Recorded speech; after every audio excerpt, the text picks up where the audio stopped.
Mixed signals. So here's what Judi wrote. I met a guy last July at my grandson's baseball game. His son was on the other team.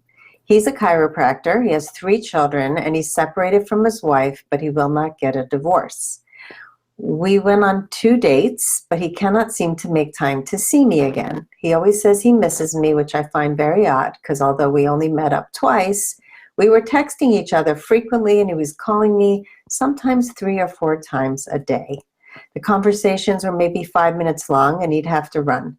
I became suspicious, and he didn't like that. Personally, I didn't get how he didn't understand where I was coming from. So about 2 months ago, I decided to move on and go on a date with someone else. I told the chiropractor we needed to take a step back because we lead 2 very different lives, and I need to focus on myself because I was going through some big changes with my son getting married, and he and his new wife will no longer be my shared financial roommates. He claims he was hurt that I pushed him away. I contact him with the hello, how are you now and again. He's very short with me. Last night after texting hello, he texted to please stop contacting him, but then we ended up texting back and forth, just a couple texts with him again trying to tell me I cannot be trusted as a friend because twice I pushed him away. My personal opinion, I think he's full of it. I think he talks to and maybe sees other women. He has a nanny for his 9-year-old daughter. Why couldn't he make time to see me? All right, so we hear lots of different messages here, and I'm going to dissect it in a minute, but I wanted to also add that later in the post, you said this. We never defined it as exclusive, but we would often mention our future. He would often mention our future, such as, you will see my shore house, or you will see my home. I will cook for you. Did he seriously expect me to wait around for all this? I don't understand where he gets off being hurt and annoyed with me. So if you only met up twice, but you're having all these calls and all these broken promises that are not coming true, those are all nice words, and words mean nothing without action, right? So if somebody said to me, I'm not going to get a divorce, I wouldn't go out with him. You also mentioned later on in the post that you had no physical chemistry with him. So it sounds like you really didn't even like the guy, and yet you seem to be hanging on to the hope of something happening, of him getting divorced, of him being available. So you're actually giving off mixed messages in your own head, which are, I like him, I don't like him. I'm not attracted to him, but I wish he would really commit to me, but we only met twice.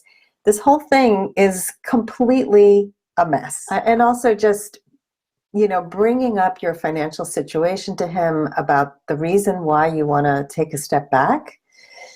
So I want to encourage you to be honest with yourself first. And this goes for everybody. Be honest with yourself about what you need and want in a relationship. If you need and want somebody who is emotionally available and ready to date, do not date people who are not ready to date. I don't care if they're separated and not divorced. I don't care if he's a chiropractor or not. If he makes you false promises, it doesn't matter. If a person isn't available and you want somebody who is, then that's not the right person for you. So you don't have to give excuses, I need to take a step back because of finances. You wanted to take a step back because you didn't want to be holding on to false hope that a guy's suddenly going to become available. And so then we make up all these stories, right? That maybe his wife is still really there. Maybe she's in the room. Maybe she's there when he's texting. Who cares?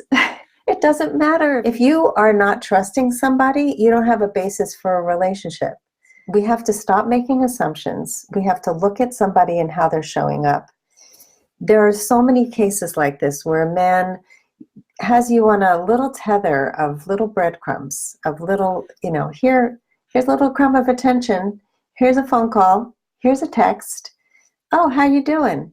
How's it going? Oh, you have to see my house. Oh, one day we're gonna do this. We're gonna do that. None of it means anything without follow through. So if you're not interested, number one, you feel no sexual chemistry, the guy's not available, you need to take your power back and take control of the situation and walk away. Please pay attention to what's in front of you and you will have a much, much better time with the whole dating situation. You'll stop thinking that these are mixed messages, because they're not. They are clear messages. They are messages that a guy's not available, and that he's not consistent, and that he's not showing up. And if he doesn't show up or step up, he is not invited into your life.